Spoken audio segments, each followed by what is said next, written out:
All right. Hi, everyone. So this presentation is going to be about getting involved as an alumni. I do have another alumni on the call as well who can also give you guys some input as we go. And I am Sabrina Zurhorst, the current Section H6 chair as well, for those of you who don't know me. So first I'm going to go through a little bit of the volunteer opportunities that are available. There's 6 different ones that I want to go through today, but there's really way more than that as well. So these are just some of the main opportunities that present itself for volunteers. The first one, and one of the most obvious ones to get involved with, is as an advisor. So every chapter needs at least 4 advisors. That includes 2 faculty advisors, 1 scouting and youth service advisor, and 1 community advisor. Most often we see APO alumni serving in the scouting and youth service advisor and the community advisor role because not everybody obviously goes and works for a university, but for those of you that do, the faculty advisor role is a super important one. And it's really awesome when we can get an alumni of the fraternity to serve in one of those roles. They're some of the hardest to recruit because people just don't, people that haven't been in the fraternity don't always understand what it's about. And it is a commitment for the advisors. So sometimes getting alumni that are at universities to serve in those roles is the best option. And chapters can have more than 4 advisors. So just because a chapter has 4 doesn't mean we can't add another community advisor or scouting and youth service advisor as well onto that role. So if there's a university that's close to you and you want to serve in that role, that's absolutely something that's available. Advisors officially serve a yearly term. It's supposed to be voted on by the chapter when they vote for other elections for members. This isn't always done by chapters, and usually advisors serve much longer than a yearly term, but some chapters do go through the official process of voting for their advisors. Advisors definitely have the most contact with students. You're expected to attend chapters. You're often there connecting with students. You'll probably get texts and emails with questions from the president or from other exec members. So ultimately, the advisor is serving as like a support and guidance to the exec board for the most part. You have to serve as a voice of reason and help them realize when potential problems could arise without doing the work for the students as well, because they need to learn on their own and go through those potential fails too sometimes, just so that they do have those experiences. You also have to help students meet deadlines. That's a big one. So for example, the April 15th deadline that's coming up, the advisors should be working with the students to make sure that all the paperwork is getting submitted on time. One of the most fun parts of it is being a coach and mentor to the students, because you get to be so close with some of them, not just the ones on exec. You get to really kind of be a mentor for them and help them out. You can also help network and connect students with organizations in the community. That's particularly a role of the community advisor, but that doesn't mean that any of the advisors couldn't do this, especially if you have lived in that community or you know that community pretty well. Some students, especially ones that have moved there to go to university, may not have the same knowledge that you have. And just a note here, it's not recommended for you to advise a chapter that you have just graduated from for at least a few years. I have seen it done. I've seen it done recently too, and sometimes it works out really well, but you have to be careful, because sometimes if you're advising a chapter that you just graduated from, you still fit in that same role that you had as inactive, and the students will see you that way too, and you'll either end up running events or helping them host events, or some of the students will look at you as their friend and not their advisor, and it's a very fine line that you would be walking on. So that's why we always recommend that you kind of leave that chapter for a few years, and then you could absolutely go back to them. But when at all possible, it's best to advise a chapter that you don't know the students from. Any questions about the advisor role? Okay. So the next one, kind of similar to an advisor, is a sponsor, which recently the name was changed to be an extension coach, but you'll see it a lot as a sponsor. The extension coaches monitor or mentor groups that are going through the chartering process. So I know I have a few Wright State petitioners on here as well. So you've worked with extension coaches, obviously. It is also a very active role. You have to um, help the students who haven't done this before. So it's sometimes a newer experience for them for planning events.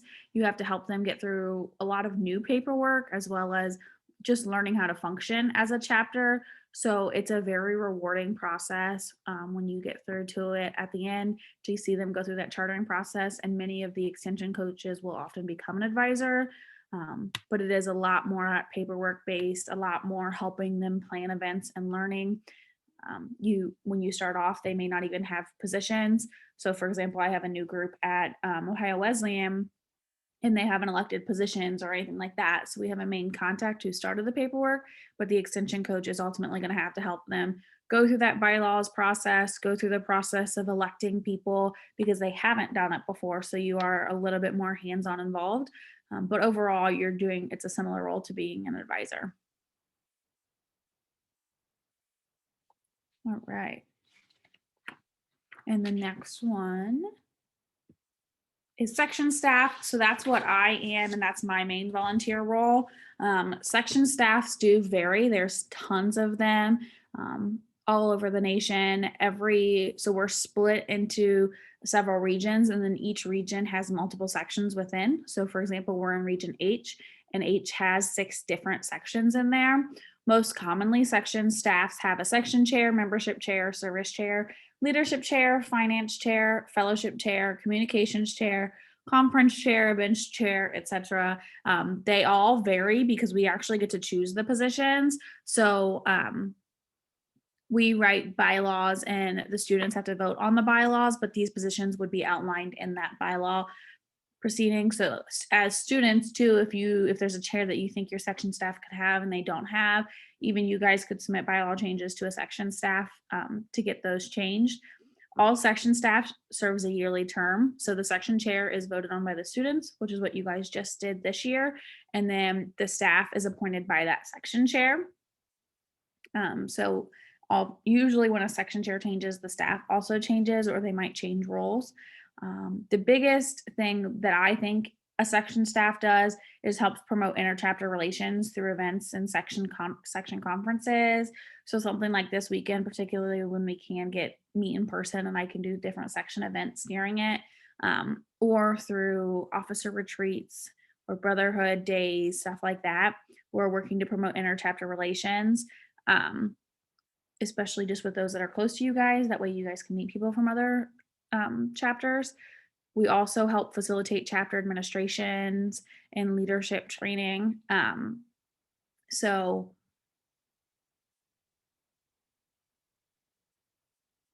some of like the paperwork stuff. So just like because an advisor is helping with April 15th deadline doesn't mean that you're going to get a million emails from me about the April 15th deadline. I know some of you in my section are like, yep, you've probably sent me 20 emails already. But we'll help with all of that, making sure everything gets submitted, making sure we're reaching out to advisors and they know what it is. And we also help with some of the leadership training, for example, like the officer retreat, making sure you guys go through transitions, all of that. We help with the extension process. We would work with those extension coaches to make sure new chapters in the section are moving along at the way they can. The section staff, the section chair specifically, is in charge of risk management issues.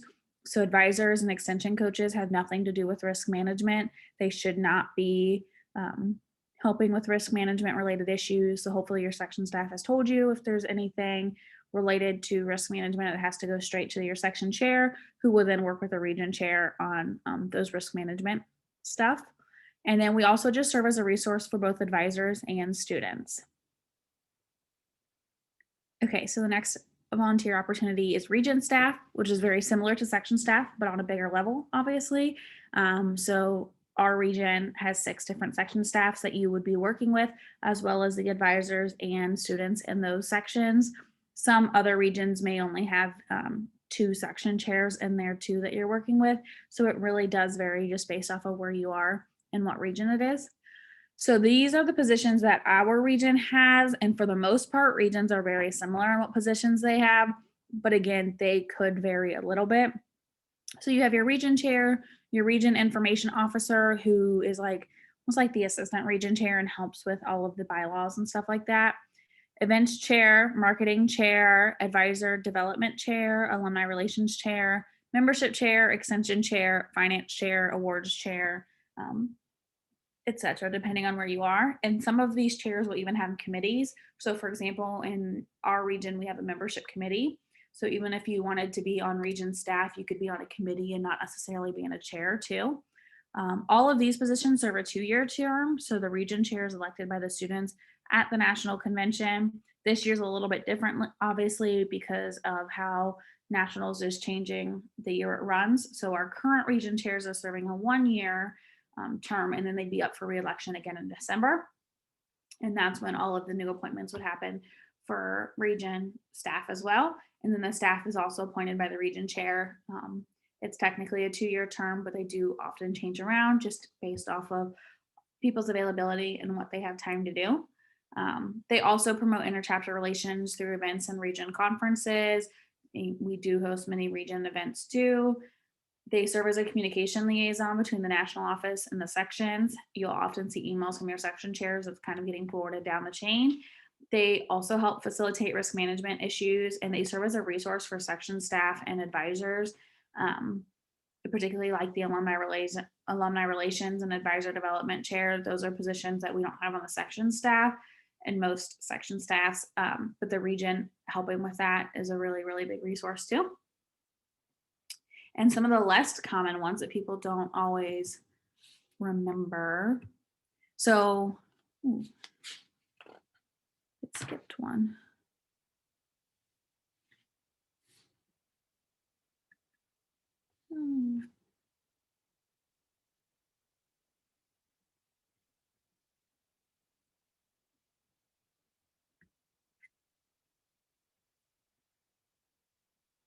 Sorry. One of the less common ones people don't always remember is being a presenter. So maybe you don't have time to commit like weekly or monthly stuff to APO, but you do like presenting.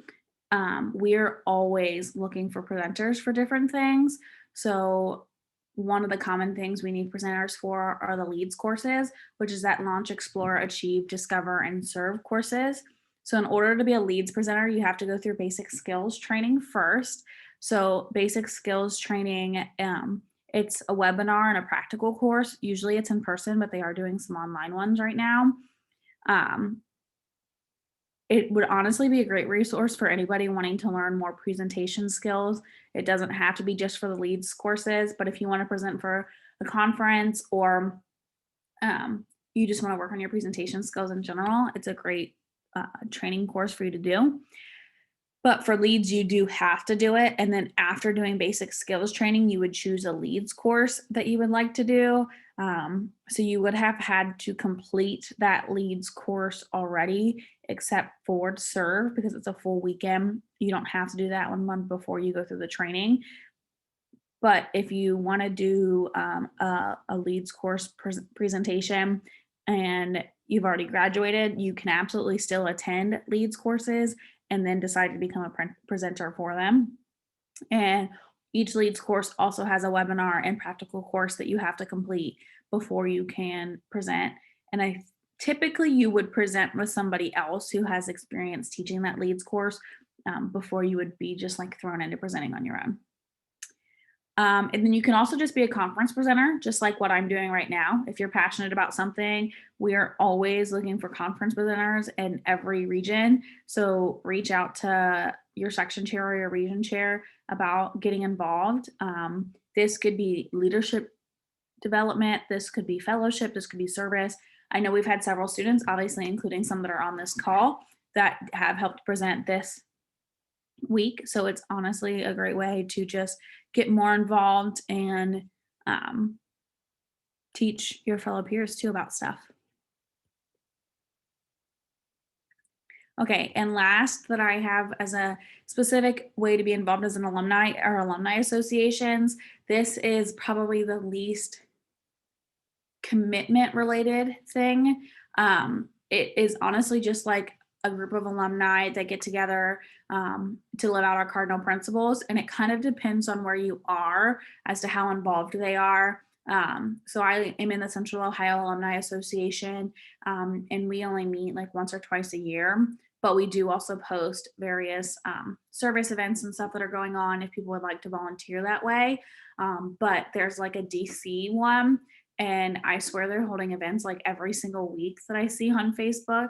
So every alumni association is a little bit different. And you do have to pay fees to be an alumni association because you're recognized with the national office. So we pay, it's like a small fee to the national office, and then some of the alumni associations, just like chapters, charge a little bit more to be involved because they're holding more events. So currently there's 45 alumni associations recognized by the national office. The only one that falls in our region is the Central Ohio Alumni Association, but it is also very easy to start an alumni association. So if you wanted to do that, you could just submit an application to the national office with a roster of at least 5 members, what your bylaws would be, and proof of an application for an EIN, which is an employer identification number. It's just used for like tax purposes with the government and stuff. So those are the 6 main ways to become a volunteer. I know I have another alumni on this call, so I'm going to put her on the spot. Kathleen, do you want to share a little bit about your experience as an alumni volunteer, and what you do and what you've learned? If I can click the unmute button. Sure. So I am currently the H6 leadership chair. And I believe that how I got started was I reached out. There was something on Facebook that they were looking for conference presenters, and I had an idea, submitted something. I was a year or so out of college, and I wanted to get back involved. And next thing I knew, I had Sabrina, who was from my chapter, contact me about, hey, you want to be on section staff? And next thing I know, I'm helping out. It's weird because I joined right before quarantine started, so I haven't actually gotten to interact with you guys a lot or visit your chapter meetings. So it's been a bit of a weird transition, but I'm excited to be able to hopefully come and help you guys bring leads courses onto campuses, find ways to do those leadership events, because I know at smaller campuses, those can be harder to come by. And it's also just fun to still get to see you guys grow and see what happens with all the different chapters. It's weird because in our section we have, giant schools like OSU, and our chapter was like 30 people max, I think at its biggest point. So it's just really neat to see how it all works. You get to stay connected to people and grow, and it's just a really nice opportunity. You still get to go to conferences and learn things. I mean, anyone who thinks you're done learning once you graduate college is wrong, because it never ends. So it's still fun to get to see things. Yeah. Do I have any other alumni on the call that are involved that would like to share their experiences? Okay. I didn't think so. I just wanted to double check. Okay, so if you want to learn more about the roles, just like what I kind of had Kathleen do, you could talk to other alumni. My contact information is at the end of this PowerPoint. I love talking to students. So if you're like, hey, like this is what I do now, but this is kind of my interests, and this is how much free time I have, what do you think would be a good role for me? I could totally work through all of that with you. All of these roles vary in what their involvement is. So an advisor or like a section chair or a region chair, those positions are a lot more involved. But being on staff is something like I'm sure Kathleen could share often. It's kind of like just whenever you have the time to do it. It's not necessarily like a, hey, you have to do something every single week kind of role. It's just, some weeks are busier than others. And alumni associations, or whenever you want to be involved, conference and leads presenting is just whenever you want to do it. So there's definitely a whole lot of variance to the commitment that you would be making. But if you want to learn more about different roles, please ask your advisors, your section chair or staff, the region chair, and other alumni. You can also attend a region volunteer conference. So those usually happen every summer, particularly in our region they do. If you were on the banquet last night, I think Brittany talked about it a little bit. We are hoping to have a region volunteer conference in person this year in Columbus. And it's tentatively scheduled for July 23rd through the 25th. It's kind of similar to a regular like sectionals or regionals conference, but on a smaller scale.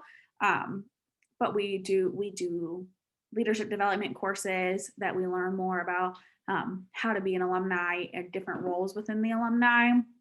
We do fellowship, we do service, we still have a banquet, all of that stuff. It's an awesome, awesome, awesome experience. And we've opened it up so that like recently graduating seniors can attend and those going into their senior year looking to be involved can attend and get to learn more. There's quite a few seniors that I know of that have actually served in various roles like section staff and region staff or being presenters while they've still been in school. So there's even more ways to get involved, even still while you're a senior.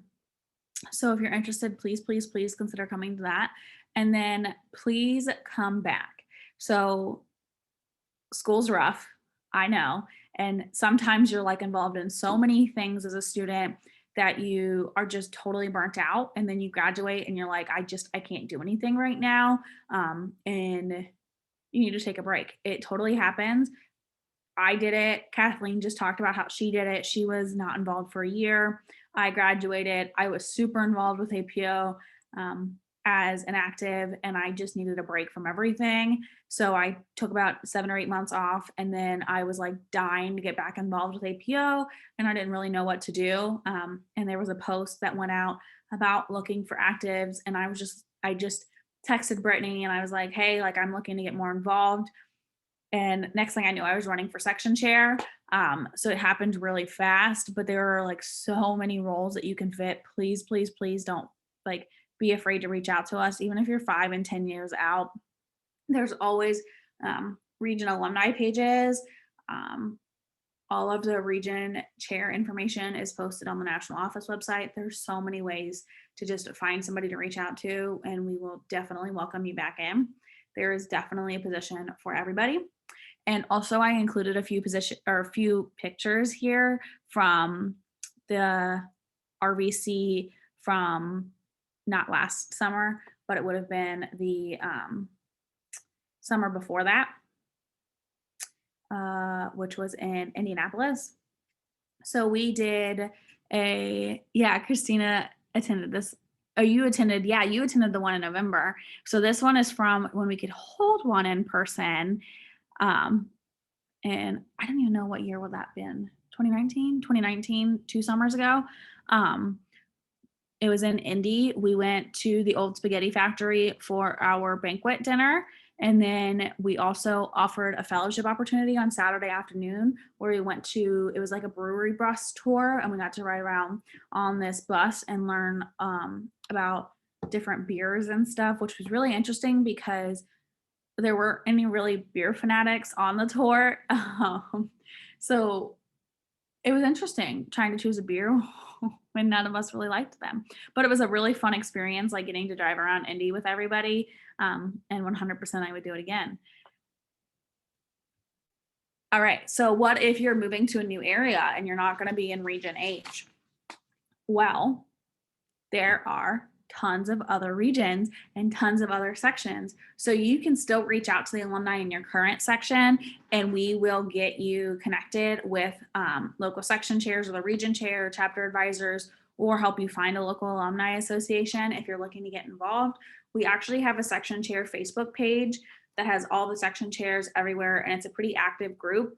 So if you're like looking to move to Pittsburgh and you're like, I want to get involved, but I don't know anybody there, I can figure out who that section chair is and reach out to them and either give you their contact information or give that section chair your contact information for them to reach out to you, stuff like that. There are so many ways to get involved. And sometimes if we see a good student and we know that you're moving, we'll just like text them anyway and tell them that you're coming. And you kind of get thrown under the bus that way, but we would love for you to continue to get involved. So that's why we just want to make sure that we are connecting with everybody too. Okay, so we still have plenty of time.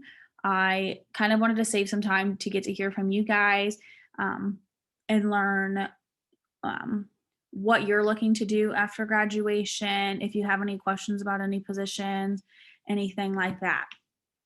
And there's um, my contact email on there too as well. If anybody wants to send me questions personally or thinks of anything later, please reach out to me. Okay, students, it's your turn to talk. What are you guys looking to do, or what year are you? There's a reason you decided to get on this webinar.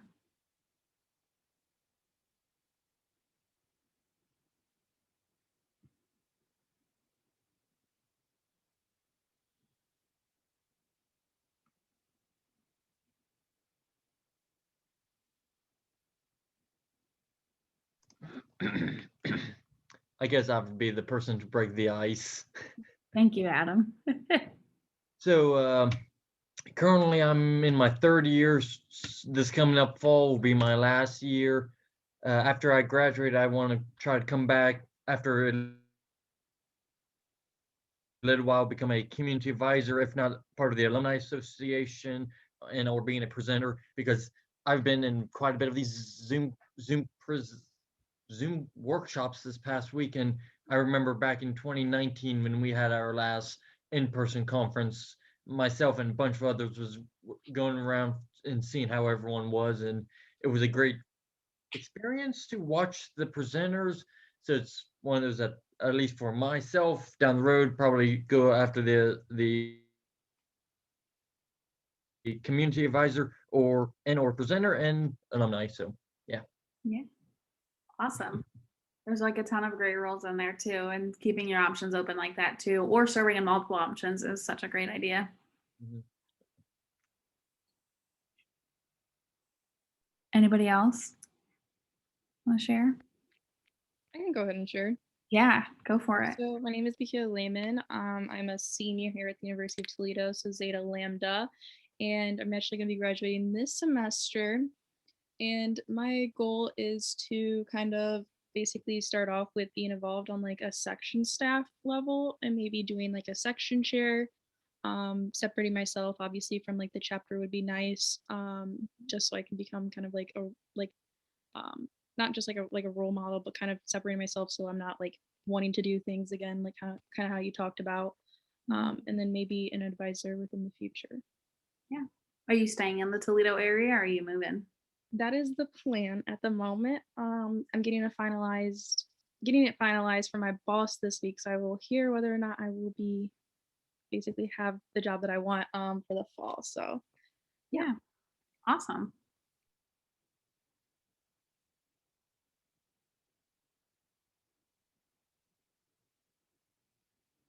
Anybody else want to share?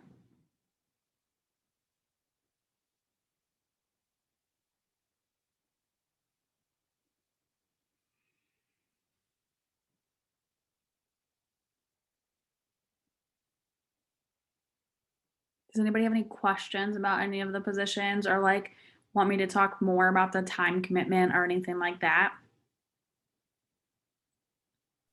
yeah, I'd enjoy like hearing about the time commitment. Yeah. Any particular position, or do you just want me to kind of talk about all of them?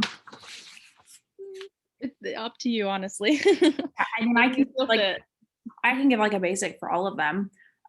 So an advisor is probably like the most specific time commitment per se, because you're supposed to be attending chapter meetings, and those happen obviously at a specific time where you're not controlling when that meeting happens.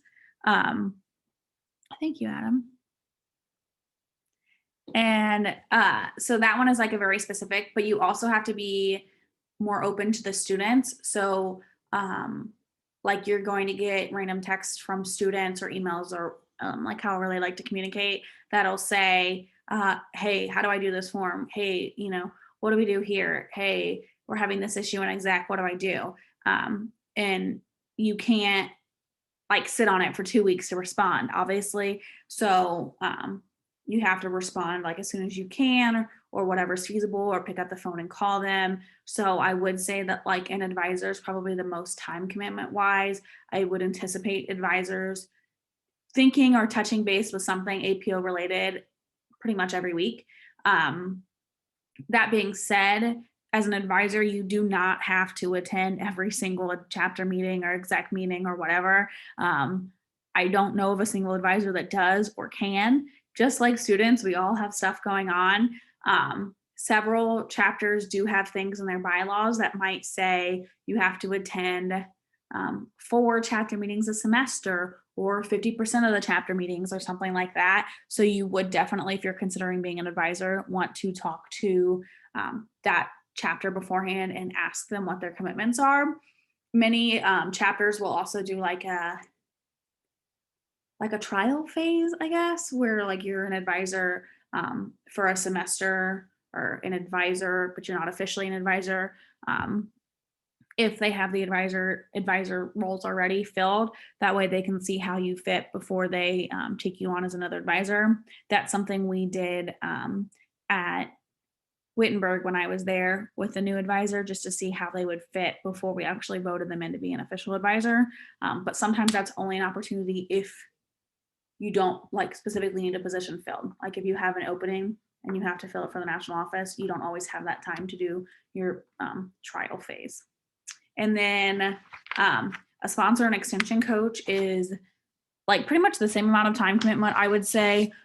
But the difference is you're not necessarily waiting for the students to reach out to you and responding to them. You have to be the one reaching out to the students and making sure that they're doing what they need to do, because they don't always know what that role is. So as an extension coach, especially once you get the ground running, you are definitely involved every single week. What events do they have planned? Did they hold chapter? Have they finished their bylaws? Do they know how to vote on their bylaws? All of that stuff. So it's probably even more of a time commitment than being an advisor, but only at the beginning. And then once you get through that and you like they're pretty much functioning on their own, you're serving almost more like an advisor. So like, for example, Wright State is a lot more like along in their process and know how to function as a chapter. So their extension coaches are probably serving more like an advisor and waiting for you guys to reach out to them, versus my chapter at OU that like hasn't even held their first chapter yet. They're going to need a lot more work and guidance. So it just kind of depends at where they're at in the process too, and how many extension coaches you have. And then section staff and region staff are two that are like a lot more get to the work when you can kind of thing. Obviously we hold meetings occasionally. I'm going to try and do like monthly phone calls with my presidents where I would have a specific date set for that. I do monthly check-ins with my section staff where I would have a specific date for that, but there are dates that I can finagle to make them fit. And a lot of times, so like I work in retail and my days off change all the time. I do like APO related stuff on my days off. So there could be days that I spend like 4 hours doing APO related work and just getting caught up. But then I might not do anything for 2 or 3 weeks other than just respond to like emails from students and texts from them and everything. And I'm not really doing anything like major. And here's weeks that like no student has reached out to me or asked me any questions. And I'm sitting there like, everything okay? Like, should I send them a text?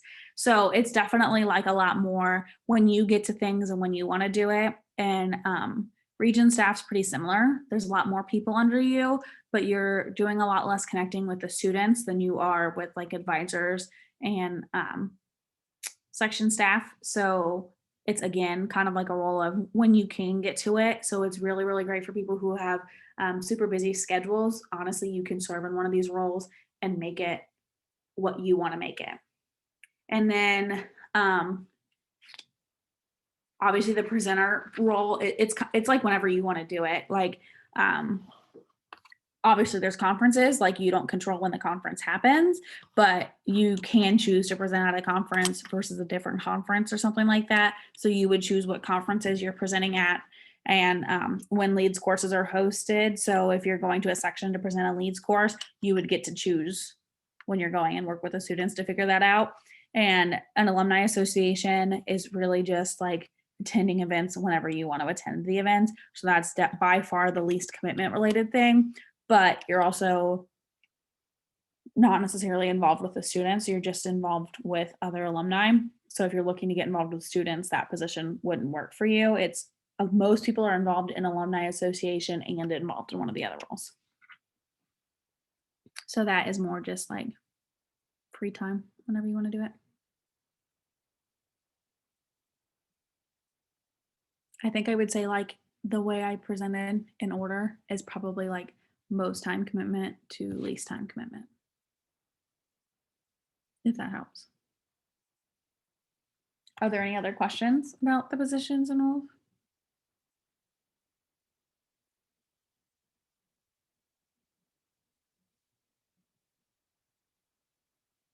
Have any of you guys had like great interactions with alumni that have made you want to be more involved when you graduate?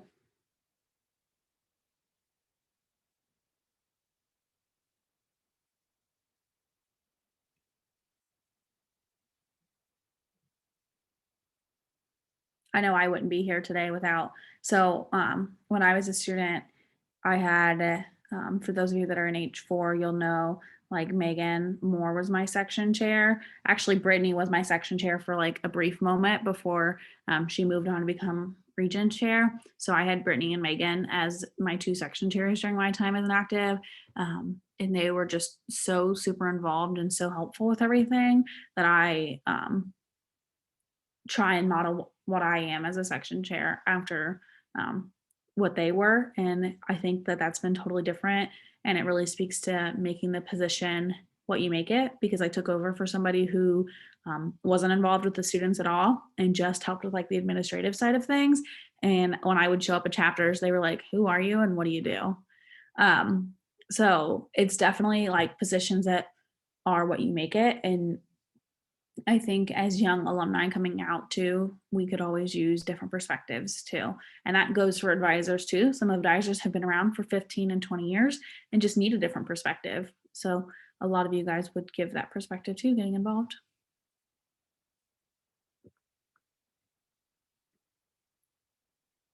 All right, last call for any other questions. You can put them in the chat too. It's not a question, but more of a comment. Yeah. So at least for my chapter in OUs, we share an advisor, and he's been there, I want to say, for a good time. And he's actually one of the people I reach out to all the time for professional advice, for APO advice, and I've even asked him for some personal advice. So it's one of those that he gives back to the chapters, not just giving back to the chapter, but he actually spends time investing in the students within his chapter he advises. So he's one of those great alumni that if he ever decides to leave, I'll be very saddened, but I understand. I don't foresee him going anywhere anytime soon. Neither do Yeah, but like that's the kind of experiences and the feeling you could get by helping students too, like beyond just helping them with APO. It's amazing the connection you can make with students and continue to help them too.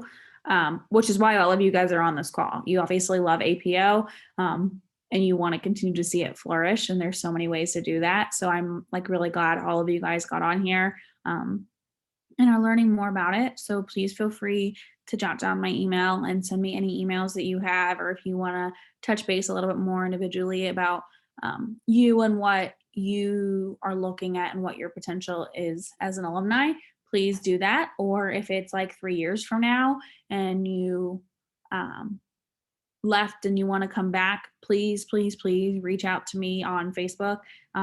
I'll still have it. I'll still respond to emails, whether or not I'm section chair. I promise I will still help you then as well. And I'm sure in 3 years, I will still be very involved with whatever role that might be too.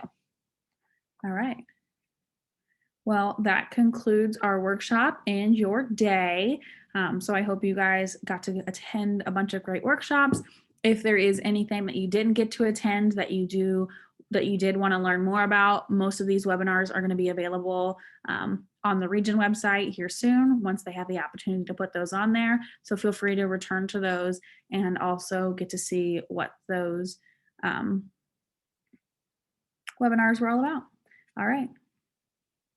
Thank you guys. I appreciated getting to see you, and have a great Sunday. Enjoy your week. Bye.